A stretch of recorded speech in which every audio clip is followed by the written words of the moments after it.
Asante kwa wema wako na uaminifu wako.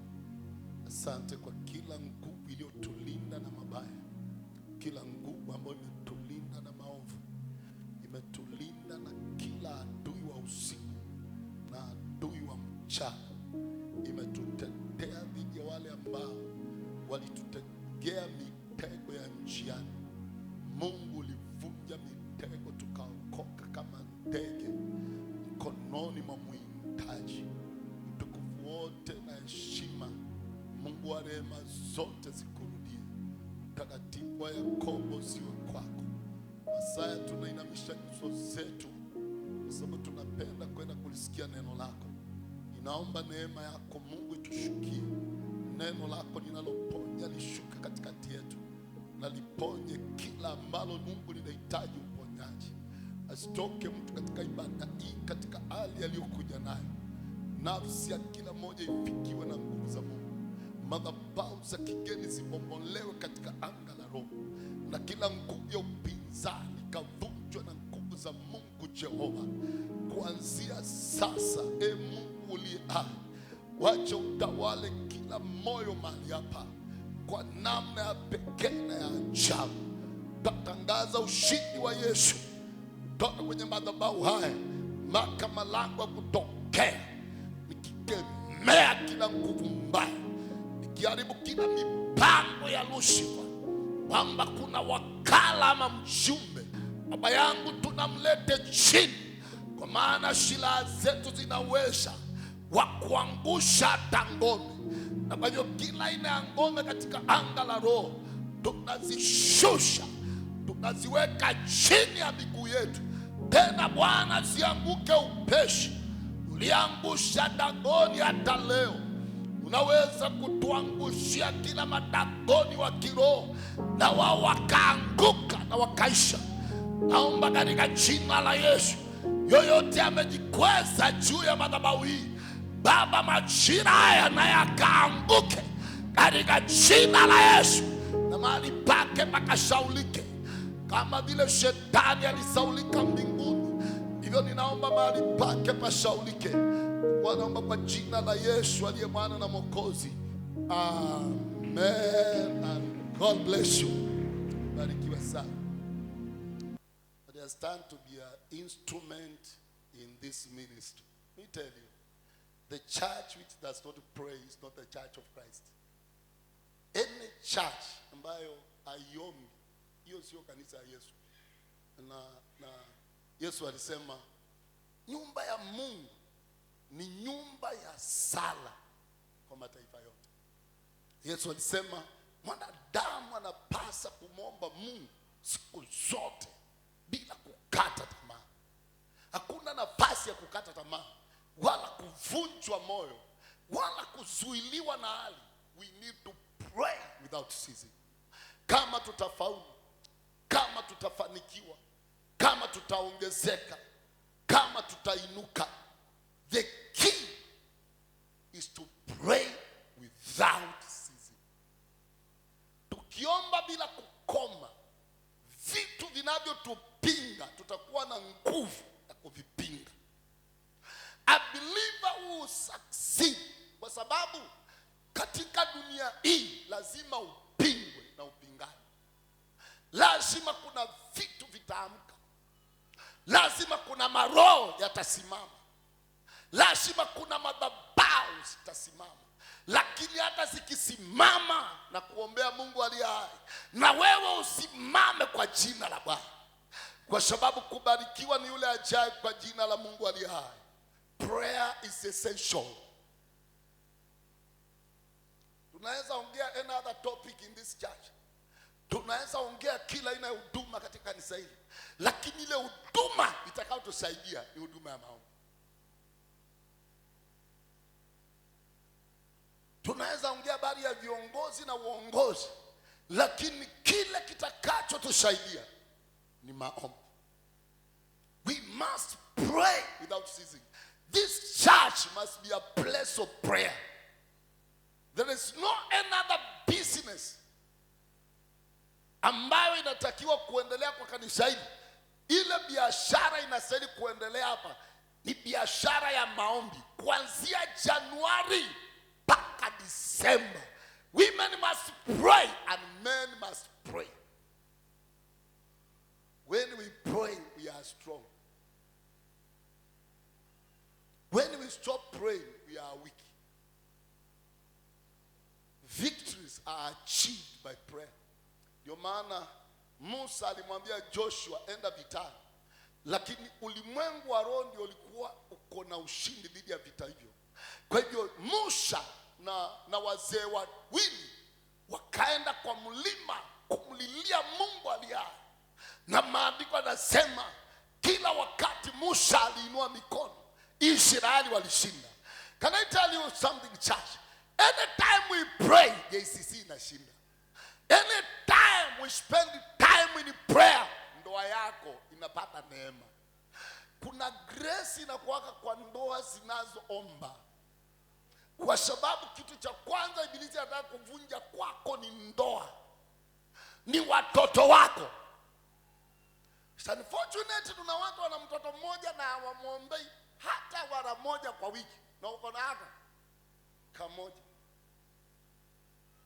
lakini hata hako umekasahau. Kama vile hata wewe umejisahau, because kama una mtoto mmoja na umwombeaji kila siku, hata wewe umejisahau, and you are not there. We need to pray. Kuongezeka ni kuomba, kupanuka ni kuomba, kubarikiwa ni kuomba, kuwa na amani ni kuomba, kushinda ni kuomba, kutembea kwa roho ni kuomba. It is prayer which makes us what we are. Without prayer tungekuliwa zamani. Leo nimeamka asubuhi nikamlilia Mungu sana katika roho. Nikamwambia Mungu, hakuna kitu hatari kama huduma. In fact, nilifikiria habari ya huduma nikasema, if there's something I could hand over kwa mtu, it is ministry, kama ningekuwa nikiita. Kwa sababu ndio ile kazi ngumu, unapigwa kuanzia Monday mpaka Sunday. Na wewe lazima upigane kuanzia Monday mpaka Sunday. Watu wakisema tumeenda likizo, watu wa Mungu hawajuagi likizo ni nini. Kwa sababu kila saa kunaweza tokea kitu chochote katika ulimwengu wa roho, na kikitokea lazima umejipanga vizuri kukabiliana nacho. Ndio maana baba yetu Lai katika miaka yake alituambia, akajikuta amelala saa 9 ya asubuhi. Saa 9. Na Joshua akaniambia, Simoja amemwambia, unaona kale kakona? Hiyo kakona ni yangu ya maombi. Na ukisikia niko ofisini hospitali, niko ofisini na mtu, niko ofisini maombi. Church must pray. Maombi lazima yaongezeke ndani yetu, yatusaidie katika vita, yatembee nasi katika mapambano ya kiroho.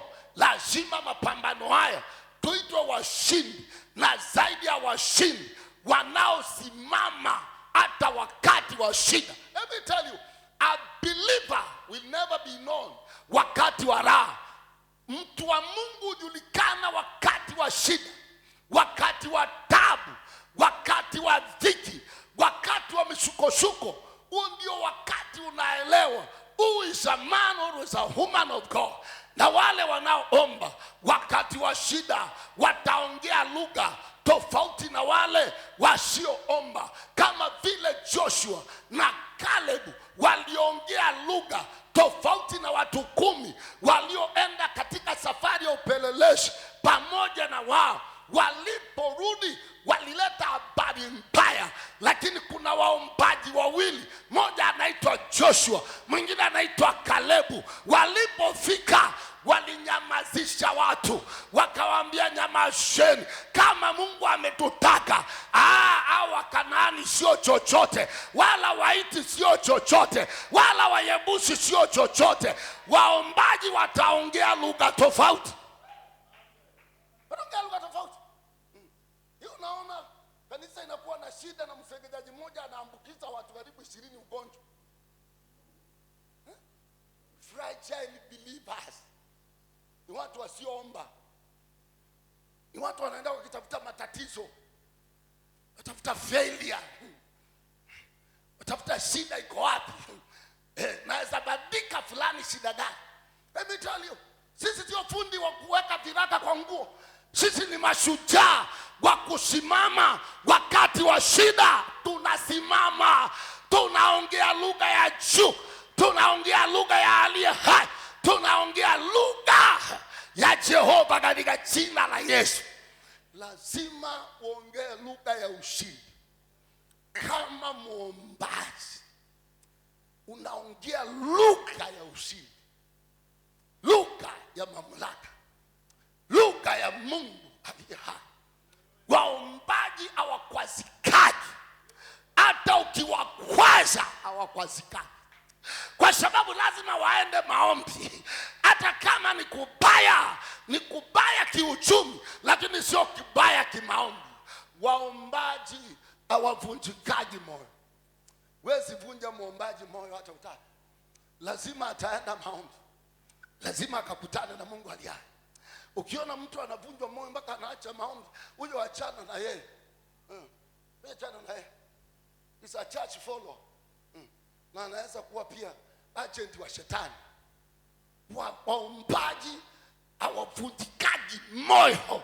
Yaani kama kuna mtu wezi kwaza ni muombaji. Hata ukimkwaza saa hii, saa 10 atakuwa mbele za Bwana akimulilia Mungu aliye hai, akimwabudu aliye hai.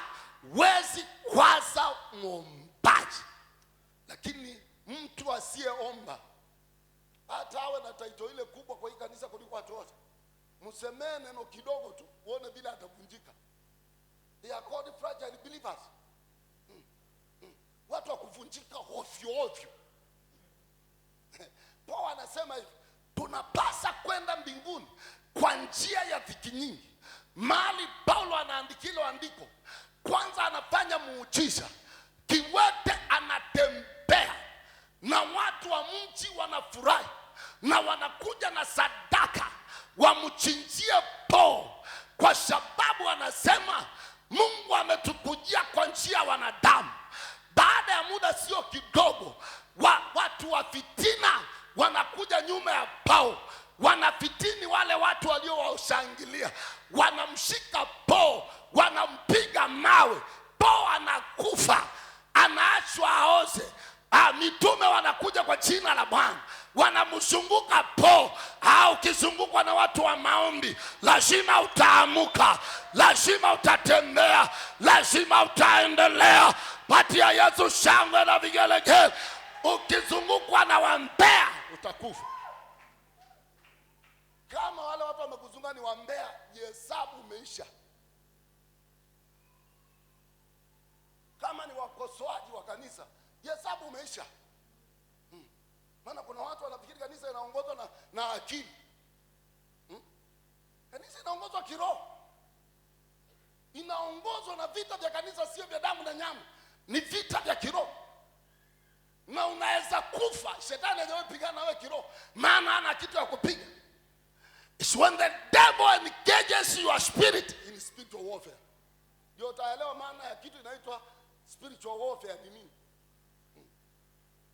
Atakupiga ukikula mayai na kushiba. Hakuna mtu ataelewa unapigwa. Lakini utakuwa unapigwa mpaka unatamani kufa. Nasema Mungu wa rehema, ichukua roho yangu. Maana katika ulimwengu wa roho the battle is so severe. So the Bible says, wale wanafunzi wakakuta Paulo, mhubiri mwenye mafuta, mhubiri mwenye upako, amepigwa na mawe, amekufa. Kwa sababu watu wa fitina walitoka kutoka province nyingine. Nikwambie mtu wa Bwana, watu wote wanakutembeleaka kuja kukuambia ripoti za watu. Funga mlango wao kama unataka kufanikiwa. Funga milango yao. They are not adding anything to your spiritual life.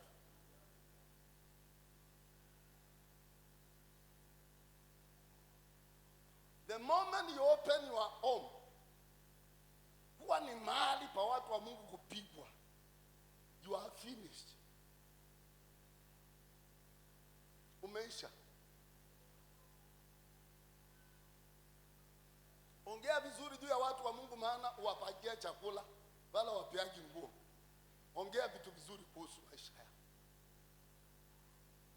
Ongea vitu vizuri.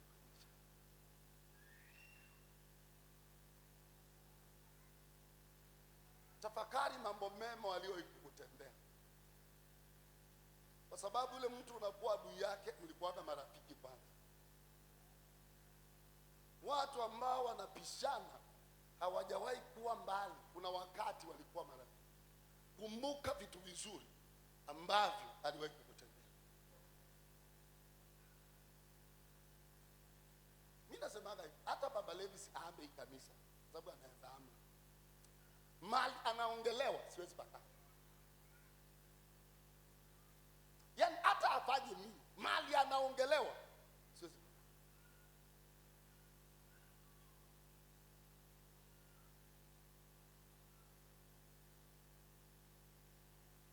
Because there was time, kuna wakati niliachwa mpaka na wale watu walifungua kanisa.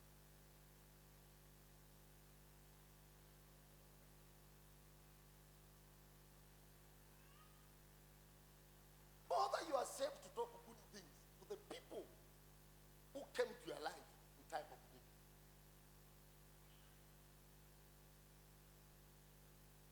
Watu wabaya walitoka to another province. They came full of gospel, full of energy. Akaambia watu, Paulo mnamwona ni mtu mbaya, ameharibu makanisa ya watu, amesababisha mchafuko. Wale watu wakabadilika, wakamshika Paulo, wakampiga mawe. Paulo akafa, akalala, wakamwacha amekufa. Wale watu walikuja baada ya hapo, ni wanafunzi, wakamzunguka Paulo. Na nakuombea Mungu, niombe tuzungukwe na watu wanaoweza kusaidia kiroho chetu. Tuzungukwe na wanaume wanaoweza kututia moyo. Tuzungukwe na wamama wanao add value to our spiritual life. Kabla hujaita mtoto wa mtu kahaba, jiulize kama kizazi chako hakitawaitoa mtoto wa kike.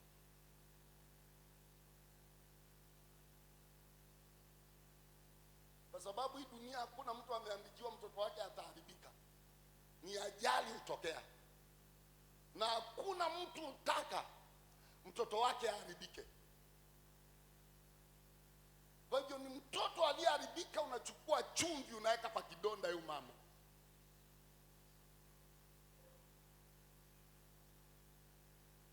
These people came, they kill Paul. Kama kuna mtu amekuja akakuua, kuanzia kesho watu wa ufufuo, itafutie marafiki wema, itafutie marafiki wazuri, itafutie marafiki wanaweza wakakufa na wewe. Itafutie marafiki ukimpigia simu saa 5 anaweza akakupatia 1000. Itafutie marafiki ambao wanaweza amua kusacrifice mtoto wako aende shule. Itafutie marafiki wema, marafiki wazuri. The Bible says it's after wamezunguka Paul, Paul akasimama tena. Na Paul aliposimama, hakuondoka kwa mji, akaingia mjini. Akalala kwenye mji aliyouawa, akafufuka. Paul aliwahi kufa kwa ajili ya Injili. Paul aliwahi pigwa viboko 40 kasoro hii moja, kwa sababu sheria ya Wayahudi ilikuwa ni hatia kupiga Myahudi viboko 40. Kwa hivyo alipigwa viboko 39 kwa sababu ya Injili.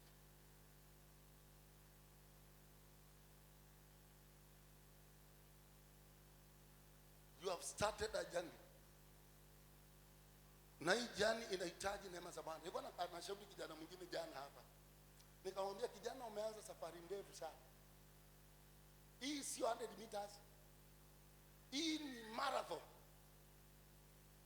Muangalie, usikimbie kama 100 meters, pumzi ishi hapa, utoke. Enda pole pole. Enda pole pole sana. Yule mweleza. Nikamwambia Timotheo amekaa na Paul. Na Paul akiwa mzee, ndio amekutana na Timotheo, akaona ni mtu wa Mungu. Nikamwambia Timotheo, maana baba yako ni Mkiriki na mama yako ni Myahudi. Enda waiko. Sababu nataka utufanye huduma na wewe, nenda utahiriwe. Timotheo maana alikuwa anajua kutii baba yake Paulo. Paulo akamngojea akapona kutahiriwa. Wakaanza safari ya huduma. Ni Paulo anamwambia Timotheo. Na maana nikishauri kijana nikakumbuka, I wish I had Paul to help me in the ministry. Sasa Paulo analea Timotheo, anamfundisha vile ya kuweka viongozi wa kanisa, anamfundisha vile ya kuando wa mama na wazee na wabinti, anamwambia wamama watiti kama wamama. Paul, mtu ambaye amesafa na akakaa kwa Bwana, anaweza akakushauri na ukafanikiwa. Baadaye akawaambia watu wa Bwana, inatupasa kwenda mbinguni kwa njia ya dhiki nyingi. Dhiki ni alama ya kuonyesha uko kwa njia ya Bwana. Can I tell you something? Wakati watu wanakukataa ni alama ya kwamba uko kwa njia ya Mungu aliye. Wakati watu wanakusema vibaya usihame kanisa, ni alama ya kwamba uko kwa njia ya Mungu aliye. Hii njia imesonga. Hii sio njia ya haleluya kila siku. Paulo anasema, Baba, tulifika mahali ndani kukawa ni kukufa na nje kukawa kufai. So wakati watu wanakuinukia, it shows you are in the right way. Jipe moyo katika Bwana. Wakati watu wanakukataa, inamaanisha unatembea na Yesu. Wakati watu wanakuinukia, inamaanisha uko kwa njia. Ukiona kwenye njia hii hauinukiwi au shemu vibaya, kazi yako ni kupigiwa makofi, unaenda kufa. Naelewa hakuna kitu unafanya the realm of the spirit.